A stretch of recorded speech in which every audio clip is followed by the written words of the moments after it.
Imaginez-vous dans une salle de réunion importante, entouré de collègues ou de partenaires influents. Les discussions s'enflamment, chacun tente de se faire entendre, de dominer la conversation. Et vous restez silencieux, pas par timidité, mais par choix. Ce silence intrigue, capte les regards et impose le respect.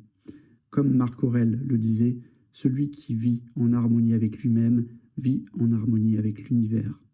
Aujourd'hui, nous allons explorer ensemble les 9 situations où le silence, loin d'être une faiblesse, devient une force puissante, une force capable de transformer vos relations, vos décisions et même votre carrière.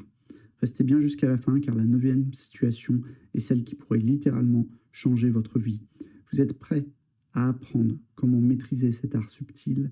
N'oubliez pas de liker cette vidéo, de vous abonner à la chaîne et d'activer la cloche pour ne rien manquer.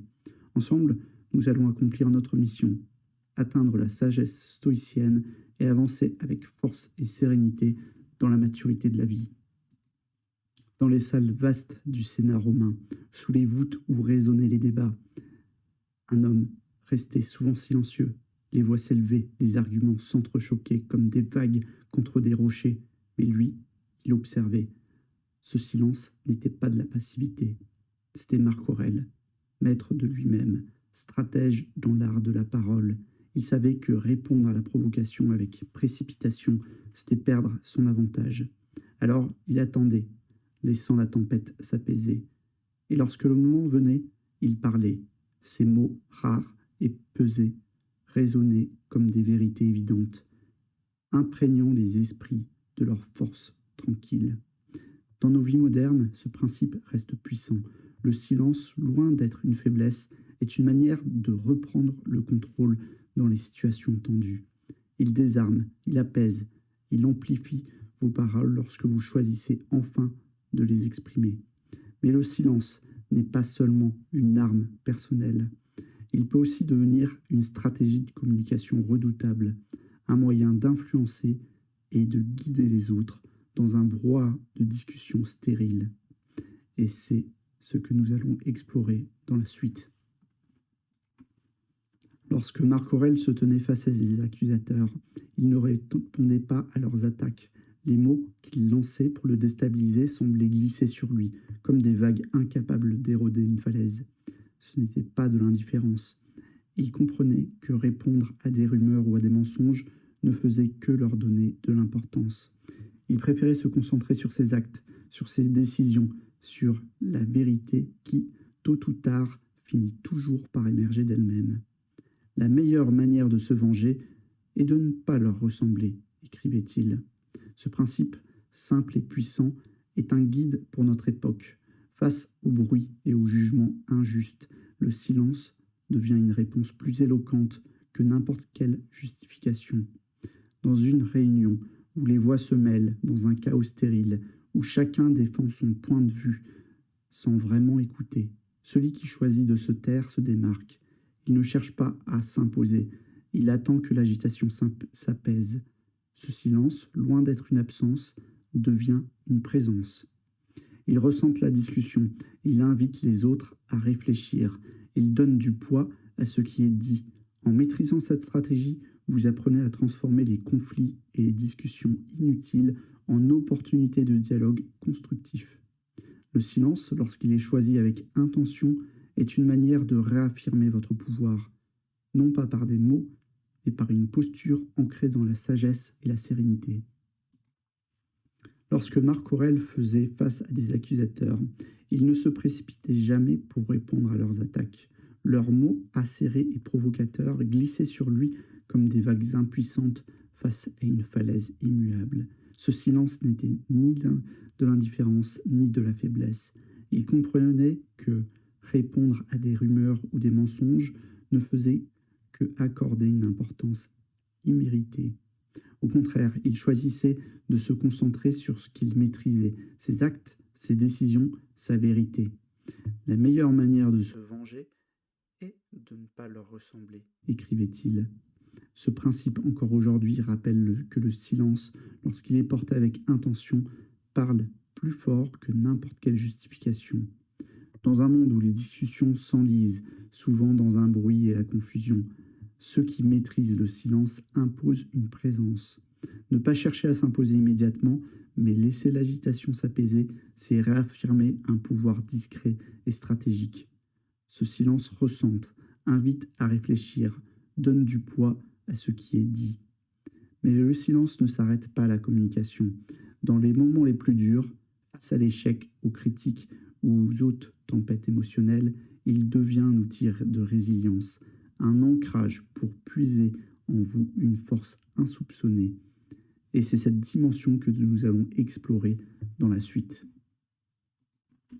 Lorsque vous êtes confronté à un défi qui semble écrasant, il est facile de se sentir paralysé, submergé par l'ampleur de la tâche. Les pensées s'emballent, les doutes s'installent et la tentation de tout abandonner peut devenir pressante.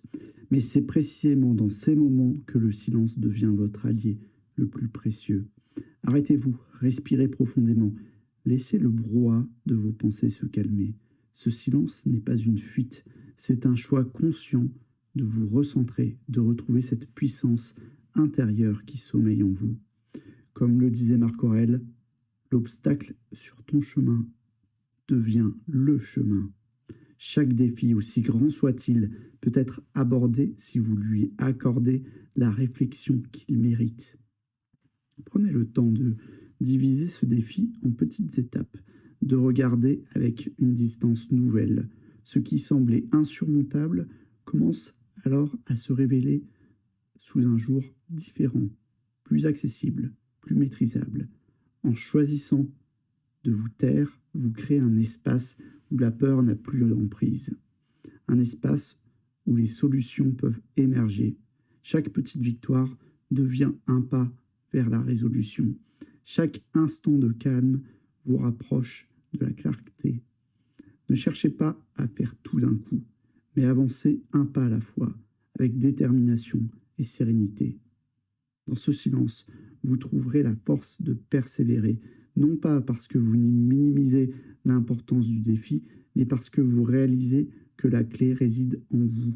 Ce calme intérieur que vous cultivez devient une source de résilience inépuisable.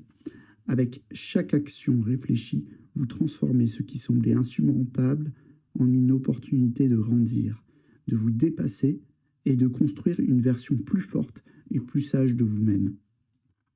Dans le tumulte de la vie moderne, où les mots fusent et les voix s'élèvent, le silence apparaît comme une île de sérénité, un refuge pour l'esprit et une arme pour l'âme. Aujourd'hui, nous avons exploré 3 dimensions du silence, chacun comme un chapitre d'un livre ancien, où la sagesse stoïcienne s'écrit encore et toujours. Face aux provocations, il devient un bouclier, une manière de protéger votre dignité tout en désarmant vos adversaires. Lors des conflits inutiles ou les rumeurs, il est une encre, vous permettant de rester maître de vos émotions et de ramener la conversation sur un terrain fertile. Et lorsque le poids des défis semble insurmontable, le silence se transforme en un pont, vous menant pas à pas vers la résolution et la croissance. Le silence, ce n'est pas l'absence d'action, c'est l'action intérieure. C'est le temps que vous vous donnez pour écouter, réfléchir et agir avec clarté et intention. Il n'est pas une faiblesse, mais une force tranquille. Chaque instant de silence est une opportunité de construire votre puissance intérieure et de démontrer une maîtrise de soi qui inspire et élève. En le cultivant, vous devenez plus qu'un simple acteur dans le chaos. Vous devenez celui qui guide, celui qui éclaire. Si ces principes vous parlent, prenez un moment pour réfléchir à laquelle des situations abordées aujourd'hui vous pourriez appliquer ce silence puissant dans votre vie. Est-ce face à une critique, lors d'un conflit stérile, ou peut-être dans un moment où tout semble insurmontable? Partagez votre réflexion dans les commentaires pour enrichir cette discussion et apprendre des expériences des autres. Abonnez-vous à cette chaîne pour continuer d'explorer ces leçons stoïciennes et recevoir chaque semaine des outils pour renforcer votre esprit et votre résilience. Activez la cloche pour ne rien manquer des prochaines vidéos et si ce contenu vous a parlé, laissez un like. Pour soutenir cette communauté, qui est en pleine croissance. Enfin, retrouvez en description des informations pratiques et ensemble, avançons sur un chemin stoïcien, pas à pas, silence après silence, vers une vie plus forte, plus claire et plus alignée. À bientôt.